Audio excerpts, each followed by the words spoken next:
In this podcast episode, we want to introduce you to our BCEN friend, K.Brown. Michael Dexter and Mark Eggers talk with Kay about her life with an LVAD. Listen to Kay as she tells you what an LVAD is and what it does. Kay also shares how important it is to be part of a support group. This episode is called Battery Operated Grandma. Hello and welcome to BCEN and Friends podcast, where we hold interesting conversations about learning with a range of thought leaders, BCEN certification holders, and industry professionals. But most importantly, to create value and insight for you, our professional nurses across the emergency spectrum. We hope you find our discussions interesting, informative, sometimes funny, sometimes serious, but always valuable. I'm Mark Eggers, Manager of Education and Technology Services at BCN, and one of your hosts for today. I'm joined by my co-host, Michael Dexter, Director of Professional Development at BCN. Hi, Michael. Hey, Mark. Great to be with you again. In this episode of BCN and Friends, we have K.Brown. Michael, could you please tell us about our BCN and friend Kay? Yes, I would be happy to do that. K.Brown is a 73-year-old grandmother, mother, and wife who is blessed with a caring family. Kay doesn't mind telling her age because she says she worked very hard for all those years, and she doesn't mind claiming all of them. She was a commercial property manager until her heart issues made it impossible, and she had to retire in her early 60s. Kay was diagnosed with cardio myopathy, a form of congestive heart failure, when she was 55 years old and told she had about 5 years to live. Thankfully, the drug Coreg was discovered and extended her life for years, but as time passed, her heart failure symptoms increased as the disease progressed. In September of 2016, she had her first heart failure episode, was taken to the hospital by ambulance, and from then on, she was having heart failure episodes about every 2 months. They progressively got worse until the last of June in 2017. While preparing to go home from the hospital, another episode happened, which left her on life support and unconscious. One young doctor gave her husband a death message and said this would be a life-ending experience. The regular cardiologist that she used knew that the only hope was an LVAD, and she was transferred to Baylor in Dallas, Texas. In a couple of days after arriving, they implanted an LVAD. That was almost 5 years ago, and she's living a full life and thankful to God and the medical staff who have given her another chance to live. Kay, welcome to the BCN and Friends podcast. It's a pleasure to have you with us. Thank you so much, Michael and Mark. I really appreciate the opportunity to share my experience about the LVAD. Well, we appreciate you being here. And before we get into your LVAD conversation, can you tell us just a little bit more about yourself and more about your career of what you did prior to retiring? Well, it was a long time ago, but I do still remember my career as a commercial property manager.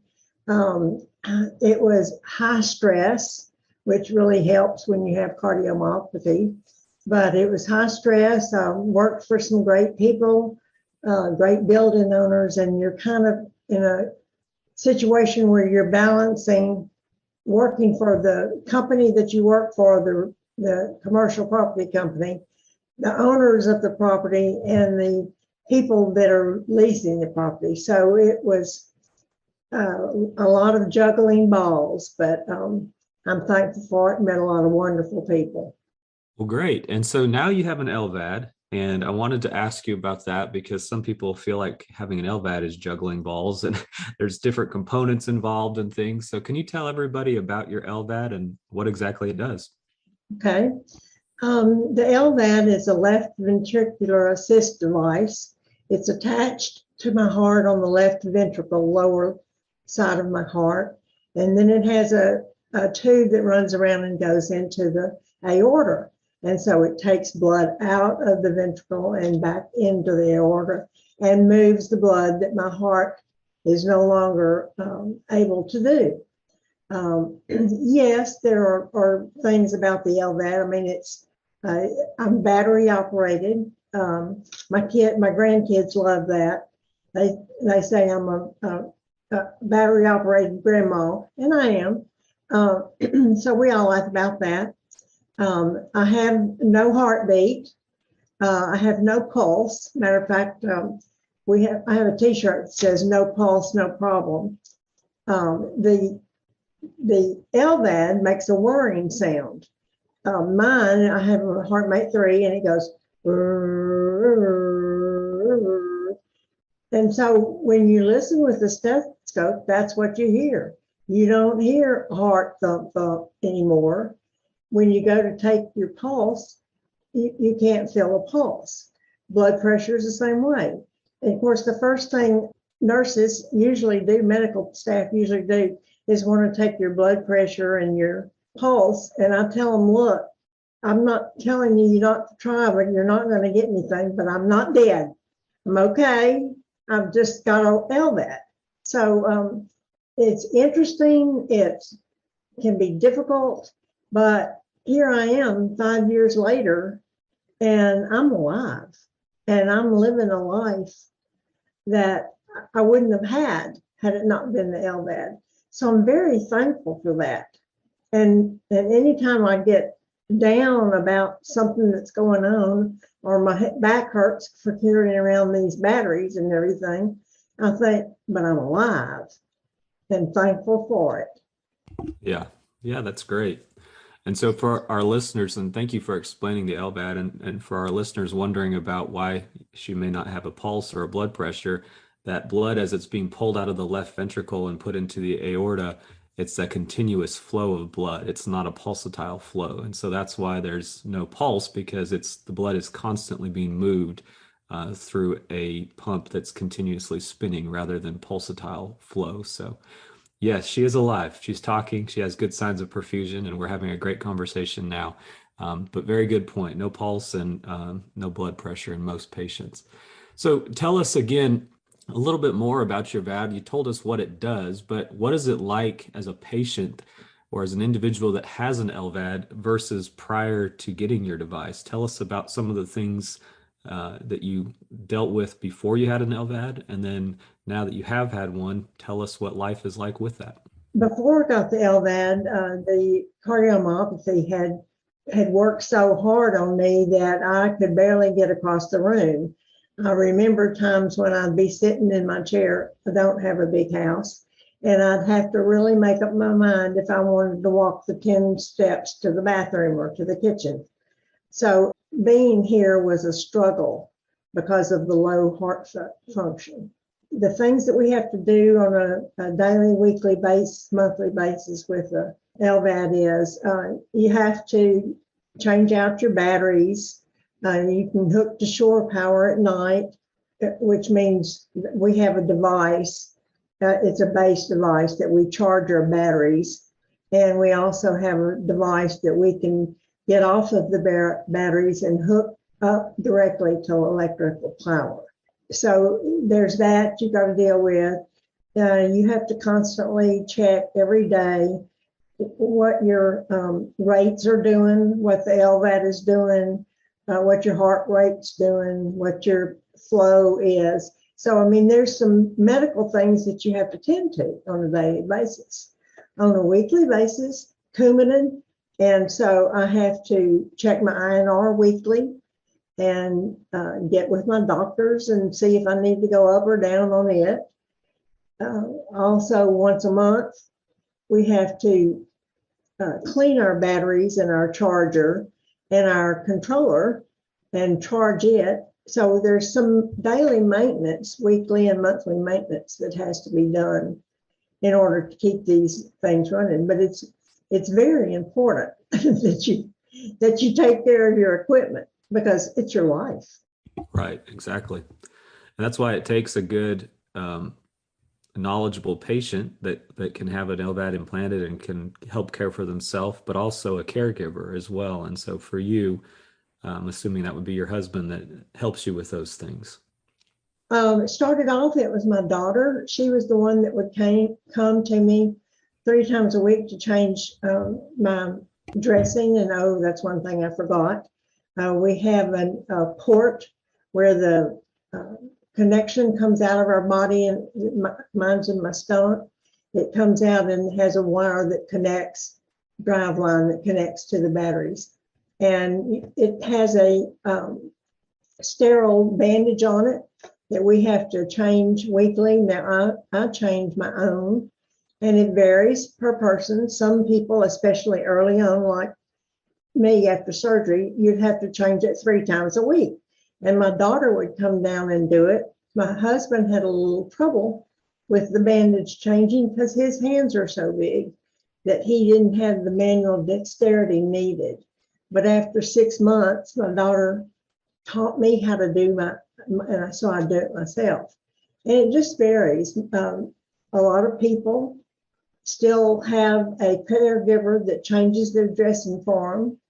And then there's just as many of us that take care of our own dressing. And so for you, you talked about your daughter, you talked about your husband, you've mentioned other people as well in the community that are able to dress their own dressing or need support. So what is it like being part of a support group, and how important is it to collaborate with other patients with VADS or family members of patients with VADS? Well, I'm a big proponent of support groups. It was one of the things that helped me the most after getting through the surgery. And of course, I had lots of questions. I went into it unconscious, so I didn't know much about it. But having people that you can go to and as much knowledge as you medical people have, to be able to explain the technical side of it, you don't have the practical everyday experience. And that's where the support group comes in. What we try to do is we talk to people who are had been told they need an LVAD. We explain to them about the surgery, and we don't sugarcoat it. It's a hard surgery, but it's doable. And the upside is you can get through it and keep living. The downside is you're going to die if you don't. We've had a number of people come in. I have a lady right now in Baylor that's getting a transplant. She came to our group asking about it, and we told her about the surgery, and we told her about keeping up with the bag and the dressings and all that kind of stuff. Answered a whole lot of questions for us, and I think that's the key, that you have some warm body that you can talk to and ask practical questions. We also are, we're encouragers. That's main part of our group is that we encourage one another, whatever's going on. This lady that is getting a transplant now, she came to us and was told that she either needed to get LVAD or get on the transplant list. She did get approved, got on it, and before she could get her LVAD, she got the transplant. So we are fortunate in our support group that not only do we have LVAD members, but we have now 3. We had 5, but 2 of them are inactive. We have 3 active members who have gone on to a transplant. And so you have somebody that you can speak to about that and ask questions. I think it's just critically important. And another thing that we do in addition to giving information, encouragement, is we pray for one another. We have a text group, and if anybody's having any kind of difficulty, we send out a text and everyone prays. And I happen personally to believe that's the key, and so do all of our other LVAD people. Yeah, it's an amazing support group. I've attended a number of times myself and been a part of it, and I think that as you mentioned, there's support on all levels. It's not just technical information. It's really like a family, and everybody cares about each other. And I have found that it is so vital to have that community-based care that is promoted by patients with these devices to help encourage others. And so I really appreciate you sharing a little bit about your support group. You mentioned answering questions and the education needed. And I wanted to transition over to nursing a little bit. For nurses that are caring for patients such as yourself, I'm sure you've been on the other side of the bed rails from nurses like me many, many times over the years. What do you feel is important in terms of being a lifelong learner and the importance on the nursing side of things to continuously learn and grow in our profession? And how does that impact someone like you? Well, there's a quote by Ralph Waldo Emerson that says, "Knowledge is when you learn something new every day. I think it's vitally important to keep learning. There's a lot of things in life that can be taken away from you. There's money, there's jobs, there's relationships, but the one thing that cannot be taken away from you is knowledge. And the more knowledge you have about a situation, or in our case, our device, or whatever, the more confident you can be in dealing with it. I want nurses to, I've said oftentimes, when I'm with Michael speaking it before groups, they want to know what I want nurses to know. And I said, if I present myself to you in an emergency room, I'll slide my bag that holds all my equipment around behind me. And I say, look at me and see what I've got going on. Don't worry about this LVAD. Because now, after a while, people in the medical profession are beginning to learn more about the LVAD, so they're not scared to death of it. We've had people in our support group that were turned away from a hospital emergency room because the doctor said, I don't know anything about an LVAD, get out of here. He had pneumonia. His heart was fine. So that's the thing. I think it's pretty critically important for people to continue to learn and to gain knowledge. And through gaining knowledge is wisdom. Yeah, great. Thank you for sharing. And do you feel like over the years now that you're continuing to spread the message throughout the community with your support group, and you have, as you mentioned, you've actually spoken with me at several conferences. Do you see that there is more of a ease of care when you're in an emergency department or a clinic setting? Do you find that the nurses are more at ease with caring for you and for the LVAD there, or do you still feel like there's a lot of progress to be made? Well, I'm sure there's a lot of progress made, because all you nurses know that the doctors need to learn all this stuff too. You've got that to deal with. However, I think that things have progressed significantly about speaking at these, you've given us the opportunity to speak before these groups. I think it's a great blend, because you give the technical side of what an LVAD is and how it operates and so forth. And what we LVADers do when we speak with you, I call us your show and tell. We're the ones who can give practical, everyday, up close experiences nurses can come up and be able to ask us questions like, how do you take a bath? I get that asked a lot.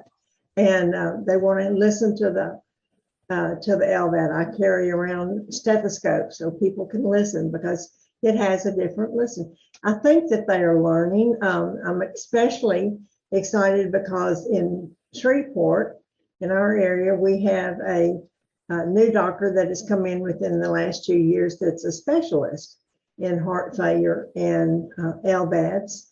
And he's worked with Baylor, which is where I got my LVAD. He's worked with them and created a share care program.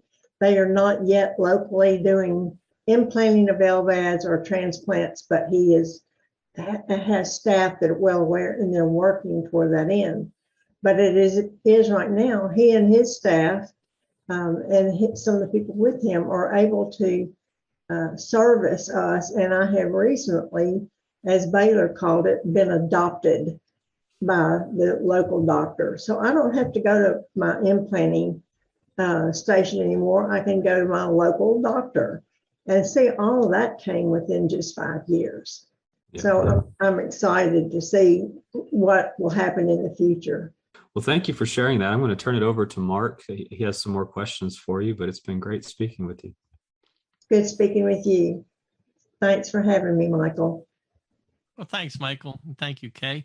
Kay, I got a question for you. Can you tell me about a moment in your career that greatly impacted you? Can you think of one moment that greatly impacted you? And I'm sure there's more than one, but can you come up with one? I really can't think. Like I said, it's been a long time ago since I even worked, but I did have some people that I worked for owners of properties that were especially encouraging, and I think I grew a lot as a person and as a property manager in dealing with them. So they were very important to me. Great, thank you. Now, I'm going to ask you a few rapid fire questions.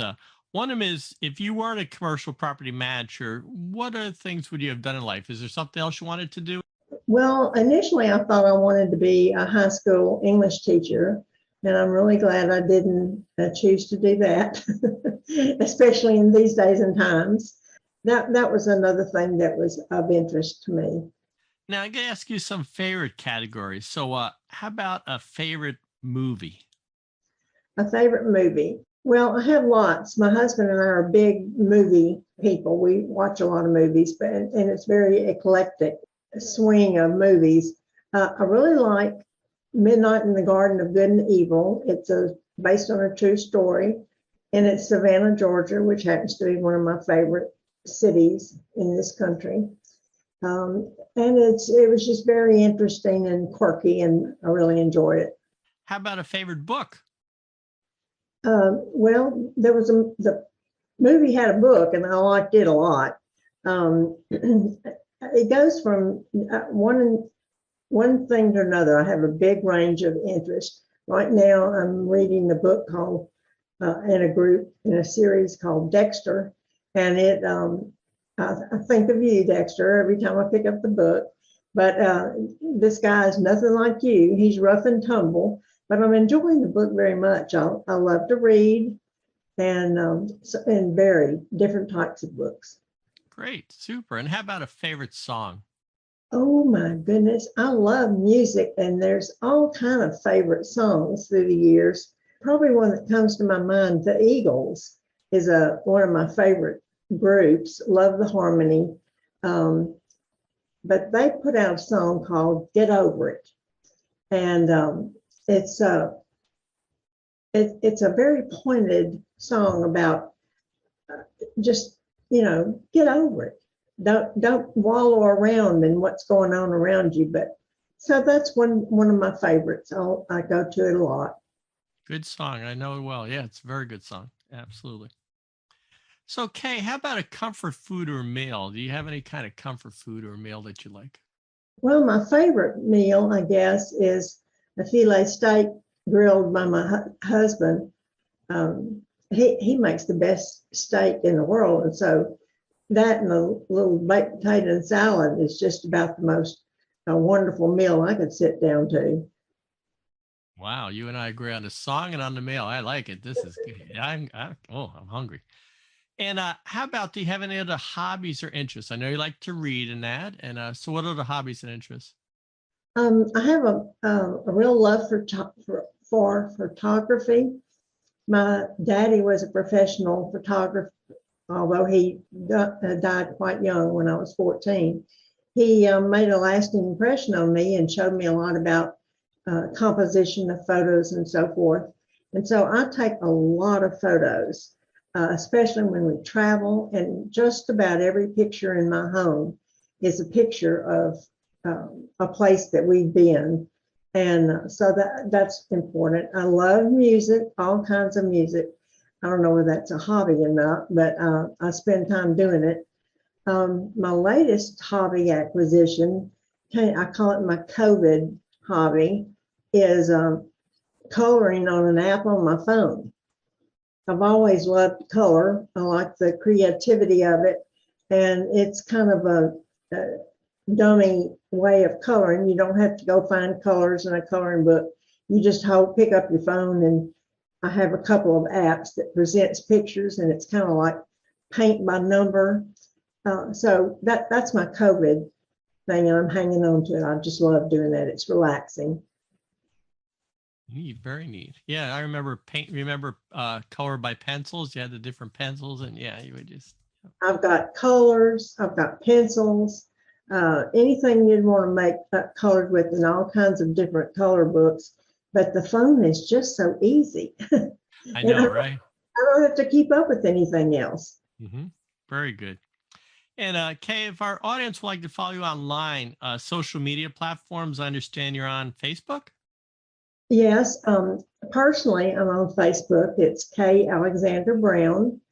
And then our support group has a Facebook page. And it's, I always have to look to make sure I'm saying it right. It's LVAD Support Group / of Northwest Louisiana and Northeast Texas.